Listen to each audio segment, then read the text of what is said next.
नमस्कार दोस्तों, स्वागत है आपका आपके अपने यूट्यूब चैनल पर। जैसा कि आप लोग स्क्रीन पर देख पा रहे हैं, आज की हमारी वीडियो होने वाली है एम्स स्टेनोग्राफर की जो वैकेंसीज़ अभी आउट हुई थी, उसके रिगार्डिंग।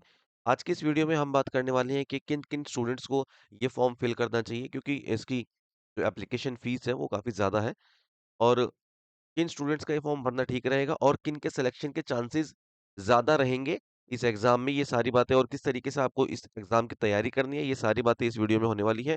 वीडियो के एंड तक बने रहिएगा क्योंकि एंड में आपको वो प्रॉपर स्ट्रैटेजी भी बताई जाएगी कि किस तरीके से आप इस एग्ज़ाम को टैकल करेंगे और तैयारी आप इसकी आगे बढ़ाएँगे। देखिए अ, आपका फॉर्म आउट हो चुका था, इसकी जो क्लोजिंग डेट है वो है 31 जनवरी 2025 और एडमिट कार्ड आपके इश्यू होंगे 3 दिन पहले आपके एग्ज़ामिनेशन से और इंटीमेशन जो है एग्ज़ाम सिटी का वो 1 वीक पहले होगा। एग्ज़ाम सिटी का इंटीमेशन 1 वीक पहले इसलिए होगा क्योंकि नोटिफ़िकेशन में ना साफ-साफ ऐसा बताया गया है कि किसी एग्ज़ामिनेशन सेंटर पे अगर 500 से कम आते हैं एप्लीकेशंस तो दिल्ली एनसीआर दिया जाएगा और उसके बाद अगर 500 से ज़्यादा एप्लीकेशंस आते हैं किसी सेंटर पर तो वो ऑल ओवर इंडिया आपका कहीं भी दे सकते हैं। इस एग्ज़ाम इन्होंने नोटिफ़िकेशन में एग्ज़ाम की भी डेट बता दी है जो कि आपकी 26 से 28 फरवरी के बीच होगा। देखो अ, ये मैंने बताया आपको ना जैसे 500 से कम एप्लीकेशन आई तो फिर वो दिल्ली एनसीआर होगा और 500 से ज़्यादा होगी एप्लीकेशंस तो आपकी ऑल ओवर इंडिया कहीं भी सेंटर आ सकता है। अब एग्ज़ाम पैटर्न की बात कर लेते हैं इसकी कि इसका एग्ज़ाम पैटर्न कैसे रहने वाला है। देखिए एग्ज़ाम पैटर्न में इसका आपका 90 मिनट्स मिलेंगे आपको, जिसमें कि आपको 100 एमसीक्यू सॉल्व करने हैं। 4 नंबर का एक क्वेश्चन होगा, आपके तो टोटल मार्क्स कितने हुए 400, 400 नंबर का पेपर होगा, 90 मिनट मिलेंगे सॉल्व करने के लिए और 100 एमसीक्यू होंगे। इसकी नेगेटिव मार्किंग आपकी रहेगी 1.4, 1/4 की नेगेटिव मार्किंग रहेगी जो नॉर्मली एसएससी में रहती है जैसे आपकी। तो इसमें रहने क्या वाला है ना सबसे पहले एग्ज़ाम पैटर्न देख लेते हैं। किसी भी एग्ज़ाम को क्रैक करने के लिए सबसे पहले हमें उसका पैटर्न पता होना चाहिए, कि किस तरीके का इसका एग्ज़ाम पैटर्न रहने वाला है, उसी के अकॉर्डिंग आप तैयारी को अपनी आगे लेके जाते हैं। देखिए तो क्वेश्चन रहेंगे आपके जिसमें से 25 क्वेश्चन रहेंगे आपके जीके, कंप्यूटर और एप्टीट्यूड के, इसको आप रीज़निंग कंसीडर कर सकते हो, ठीक है? और बचे आपके 75 क्वेश्चन एक्चुअली उन्होंने नोटिफ़िकेशन में क्या लिखा है ना रिलेटेड टू डोमेन। अब यहाँ पे डोमेन उन्होंने उसमें मेंशन भी किया है, डोमेन का मतलब है आपका इंग्लिश और मैथ्स, जनरल मैथ्स आएगा। अ, देखिए अब मेरी वॉइस थोड़ी आपको अगर लग रही होगी, तो ये तबीयत खराब होने की वजह से है, तो प्लीज़ इसको मैनेज करिएगा और कोई भी डाउट होगा तो आप कमेंट बॉक्स में हमसे पूछ सकते हैं या फिर व्हाट्सएप कम्युनिटी ग्रुप का लिंक आपको डिस्क्रिप्शन बॉक्स में दिया गया होगा। वहाँ से आप कोई भी क्वेरी सॉल्व कर सकते हैं और उसके अलावा ये जो नंबर आपको नीचे शो हो रहा है, इस नंबर पे आप हमसे व्हाट्सएप के थ्रू कॉन्टैक्ट करके कोई भी अपनी क्वेरी को सॉल्व कर सकते हैं। हाँ जी, तो आगे बात करते हैं। देखिए यहाँ से हमें पता चला कि 100 नंबर हमारे यहाँ से बने, 100 में से 25 क्वेश्चन आपके जीके, कंप्यूटर और एप्टीट्यूड के, 75 question related to domain English और मैथ्स के। उसके बाद इन्होंने क्या किया है इस क्वेश्चन पेपर को सेक्शंस में डिवाइड किया है, जिसमें टोटल आपके 5 सेक्शन रहेंगे। हर एक सेक्शन में आपके 20 क्वेश्चन रहेंगे, ठीक है? और 18 मिनट्स मिलेंगे आपको हर एक सेक्शन को सॉल्व करने के लिए। यहाँ पे सबसे अलग बात क्या है इस एग्ज़ाम की कि आप जब जैसे आपका एग्ज़ाम स्टार्ट होगा ना, तो जिस सेक्शन को जब तक ये 18 मिनट्स कंप्लीट नहीं हो जाएँगे, आप दूसरे सेक्शन पे उस पे शिफ्ट नहीं कर पाओगे।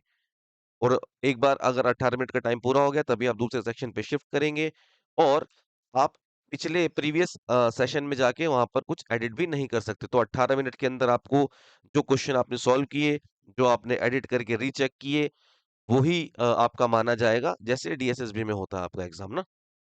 18 मिनट के अंदर आपको ये 20 क्वेश्चन सॉल्व करने हैं, उसके बाद कोई रीचेकिंग नहीं होगी और कोई रीसबमिशन नहीं होगा, ऑटोमैटिकली वो 18 मिनट के बाद सबमिट हो जाएगा। ठीक है? एक बार आपने सबमिट किया तो आप दोबारा नहीं जा सकते एक सेक्शन दूसरे सेक्शन के ऊपर। आपको फिर नेक्स्ट सेशन पे ऑटोमैटिकली वो ले जाएगा। ठीक है? तो अ, हाँ जी।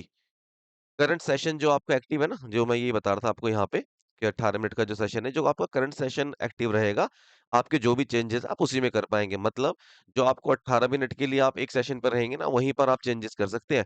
उसके बाद आपको कोई चेंजेज़ करने होंगे तो वो वैलिड ही नहीं होंगे, मतलब आप कर ही नहीं पाएँगे, पिछले सेक्शन पे जा ही नहीं सकते हो आप। ठीक है? दूसरा ये तो हो गई आपकी रिटन टेस्ट की बात ना कि रिटन टेस्ट आपका कैसे होगा, कितने मार्क्स होंगे और सेक्शन कैसे डिवाइड है और कैसे आपको सॉल्व करने हैं। दूसरी स्टेज क्या है इस एग्ज़ाम की, 2 स्टेज में ये एग्ज़ाम होने वाला है। आपका लाइक एसएससी की तरह ही होगा सीबीटी और फिर स्टेनो का टेस्ट पर लेकिन एक यहाँ पे थोड़ा-सा स्लाइट चेंज है। एसएससी में क्या होता है कि स्टेनोग्राफर का एग्ज़ाम में जो शॉर्टन टेस्ट होता है आपका क्वालीफाइंग नेचर का होता है। यहाँ पर आपका ये टेस्ट क्वालीफाइंग नेचर का नहीं है, यहाँ पर आपको इसके मार्क्स अलॉट किए जाएँगे, ठीक है? तो जिसकी जितनी कम गलतियाँ होंगी उसको उतने ज़्यादा मार्क्स मिलेंगे इसके। और एक बात और मैं बता दूँ आपको कि 15 से 20 दिन के अंदर ये अपने स्किल टेस्ट के लिए आपको बुला लेंगे, इतना ही टाइम लेते हैं ये। इनके प्रीवियस रिकॉर्ड्स देखें एम्स के एग्ज़ाम के तो इतना ही टाइम देते हैं स्किल टेस्ट के लिए। तो जो भी स्टूडेंट अभी प्रेज़ेंट में स्टेनोग्राफी कर रहे हैं, उनके लिए गोल्डन अपॉर्च्युनिटी है, क्योंकि स्किल टेस्ट का टाइम होगा बहुत कम, तो बहुत कम बच्चे इसकी तैयारी कर पाएँगे शॉर्ट हैंड की। तो जिनकी शॉर्ट हैंड रेडी है या फिर जो प्रेज़ेंट में तैयारी कर रहे हैं, उनके लिए गोल्डन अपॉर्च्युनिटी है, ठीक है? देखिए, अब बात करते हैं कि किस-किस को जैसे कि मैंने स्टार्टिंग में बताया था आपको कि किस-किस को इस वीडियो के थ्रू ये जानकारी लेके इसको अप्लाई करना चाहिए। जो भी बच्चे 2024 के स्किल टेस्ट के लिए प्रिपेयर कर रहे हैं। देखिए, मैं ना पहले बता रहा हूँ आपको कि किस-किस को अप्लाई करना चाहिए, फिर लॉजिकली बात करेंगे कि क्यों करना चाहिए आपको इसके लिए अप्लाई, ठीक है? जो भी बच्चे 2024 स्किल टेस्ट के लिए प्रिपेयर कर रहे हैं, जो भी बच्चे जिनका 2024 का जो सीबीटी था वो अच्छा नहीं हुआ, उनके स्कोर नहीं आए, ठीक है? उनको सुप्रीम कोर्ट की जो तैयारी कर रहे हैं उनको और 2025 के लिए जो प्रिपेयर कर रहे हैं, 25 के लिए प्रिपेयर करते हुए कौन से स्टूडेंट्स, इनकी बुक फिनिश हो गई है वो।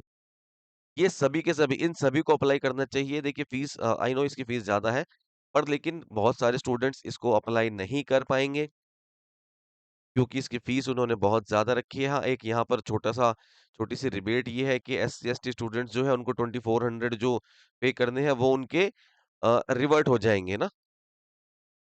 आपके जो जिस अकाउंट से आप पेमेंट करेंगे एग्ज़ाम देने के बाद आपके वो रिफंड हो जाएगा ये अमाउंट आपका और बाकी स्टूडेंट्स को 3000 पे करने होंगे। इसी वजह से इसकी फ़ीस इतनी ज़्यादा होने की वजह से ही बहुत सारे स्टूडेंट्स इसको अप्लाई नहीं करेंगे पर लेकिन आप ये गलती कर देंगे अगर आप इसको अप्लाई नहीं करते हैं तो। क्यों? क्योंकि अब बात देखिए, अब मैं बताता हूँ लॉजिकली कि क्यों आप लोगों को ये भरना चाहिए जो मैंने यहाँ पे लिस्ट लिखी है ना सामने, किन-किन लोगों को करना चाहिए। देखिए, जो 2024 के स्किल टेस्ट की प्रिपरेशन कर रहे हैं 2 बातें उनके लिए ना। पहला, तो वो सीबीटी में अच्छा स्कोर करके आए हैं, तभी वो कॉन्फिडेंट है और स्किल टेस्ट की तैयारी कर रहे हैं। यहाँ से 2 बातें कवर होती हैं। क्या? उनका सीबीटी स्ट्रॉन्ग है। यहाँ पे मैंने से आपको सीबीटी के सब्जेक्ट बताए थे ना, ये देखिए जीके, कंप्यूटर क्या था? जीके, कंप्यूटर और आपकी इंग्लिश, ये 3 चीज़ तो रह गई और रीज़निंग भी, है ना? तो बचा क्या? मैथ्स, ओनली मैथ्स बचा, ये आप थोड़े टाइम में कवर कर सकते हैं, ठीक है? तो जो 2024 के बच्चे हैं, ऑलरेडी उनका सिलेबस कंप्लीट है सीबीटी का, उनको ये भरना चाहिए क्योंकि रीज़न 1 ये एक तो उनका सीबीटी स्ट्रॉन्ग है, ठीक है? ज़्यादा उनको पढ़ाई करनी नहीं है। दूसरा स्किल टेस्ट की तैयारी वो कर ही रहे हैं कंटिन्यू, तो शॉर्ट हैंड भी पास होने के चांसेस है क्योंकि इसकी शॉर्ट हैंड का जो इसका एग्ज़ाम होगा ना, सिमिलर होगा आपके ग्रेड डी और ग्रेड सी की तरह। कैसे? जैसे आपको 80 वर्ड्स पर मिनट की डिक्टेशन बोली जाती है, ग्रेड डी में जिसके लिए आपको 50 मिनट्स मिलते हैं ट्रांसक्राइब के लिए और आपको 100 वर्ड्स पर मिनट की डिक्टेशन बोली जाती है, इसमें ग्रेड सी में जिसके लिए आपको 40 मिनट मिलते हैं, तो ये सिमिलर पैटर्न है। अब इसी पैटर्न पे तो आप तैयारी कर रहे हो इतने टाइम से, 2024 के स्किल टेस्ट की प्रिपरेशन आप इतने टाइम से कर ही रहे हो इसी पैटर्न पे ना, बहुत हाई चांसेस रहेंगे उन स्टूडेंट्स के जो 2024 के स्किल टेस्ट की प्रिपरेशन कर रहे हैं, सीबीटी में अच्छा स्कोर करने के बाद, ठीक है? और दूसरे वो बच्चे जो 2024 में अच्छा स्कोर नहीं कर पाए, उनको क्यों भरना चाहिए ये फॉर्म? देखिए मैं रीज़न बताता हूँ आपको, है ना? अ, आप उसमें अच्छा स्कोर नहीं कर पाए, लेकिन ऐसा तो नहीं है कि बहुत ही बुरा स्कोर आया। एवरेज भी रहा होगा आपका स्कोर, तब तो मान के चलिए कि आपका 60% या 70% भी सिलेबस कंप्लीट है और आप इतने इतने स्कोर भी कर पा रहे हो, तो आपको कितनी मेहनत करनी है 30% या 40%? सीबीटी के लिए तो आपको कितनी मेहनत करनी है और रही बात शॉर्ट हैंड की, तो शॉर्ट हैंड तो साथ-साथ आप कर ही रहे होंगे, है ना? जो जेन्युइन स्टेनोग्राफर्स होते हैं, उनका शॉर्ट हैंड और रिटन साथ-साथ ही चलता है, ठीक है? कभी-कभी क्या होता है कि कुछ बच्चे ऐसे होंगे 2024 के जिनकी शॉर्ट हैंड तो स्ट्रॉन्ग होगी, पर लेकिन सीबीटी वीक रह गया होगा। उन बच्चों को ये ज़रूर भरना चाहिए पेपर 2024 24 वालों की बात कर रहा हूँ मैं, क्योंकि आपकी शॉर्ट हैंड स्ट्रॉन्ग है, यहाँ पर 15 से 20 ही दिन मिलने वाले हैं बस बच्चों को। ये देखिए मैंने बताया यहाँ पे 15 से 20 दिन मिलने वाले हैं, इनके प्रीवियस एग्ज़ाम के पैटर्न को देखें तो स्किल टेस्ट के लिए और 15 से 20 दिन में स्किल टेस्ट रेडी नहीं किया जा सकता। क्योंकि 2024 के वो बच्चे जिनकी शॉर्टहैंड अच्छी है और सीबीटी में अच्छा स्कोर नहीं कर पाए, सीबीटी में भी आपको मतलब मान लीजिए 60 से 70% तो आपका सिलेबस कंप्लीट ही होगा, ऐसा मान सकते हैं। तो वो बच्चे जिनका 60 से 70% सिलेबस कंप्लीट है सीबीटी में, ठीक है?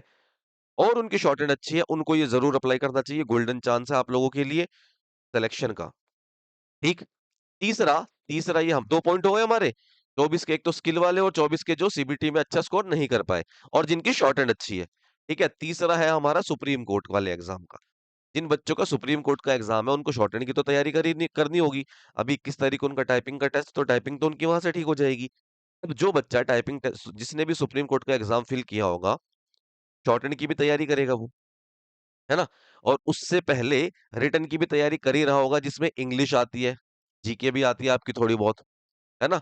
तो यहाँ से हमारी ये जो सब्जेक्ट है, इंग्लिश जो मेजर पोर्शन है हमारा 75 मार्क्स की जो मैथ्स और इंग्लिश रहेंगे, इसमें से इंग्लिश तो आपकी कवर हो ही रही है, सुप्रीम कोर्ट की तैयारी करते हुए। शॉर्टहैंड आप साथ में साथ कर ही रहे हो क्योंकि वहाँ पे 100 वर्ड्स पर मिनट का टेस्ट है, ठीक है? जीके आप पढ़ ही रहे होंगे, रीज़निंग आप थोड़ी बहुत जानते ही हैं, है ना? थोड़ी बहुत तो रीज़निंग की तैयारी भी कर ही रहे होंगे। तो सुप्रीम कोर्ट की तैयारी के साथ ही आप इस एग्ज़ाम की तैयारी भी कर सकते हैं। तो जो भी जिन भी बच्चों ने सुप्रीम कोर्ट का फॉर्म फिल किया है, उसको ये फॉर्म भी फिल करना चाहिए क्योंकि सुप्रीम कोर्ट की ही तैयारी में आप इसी एग्ज़ाम को भी दे सकते हो। ठीक है?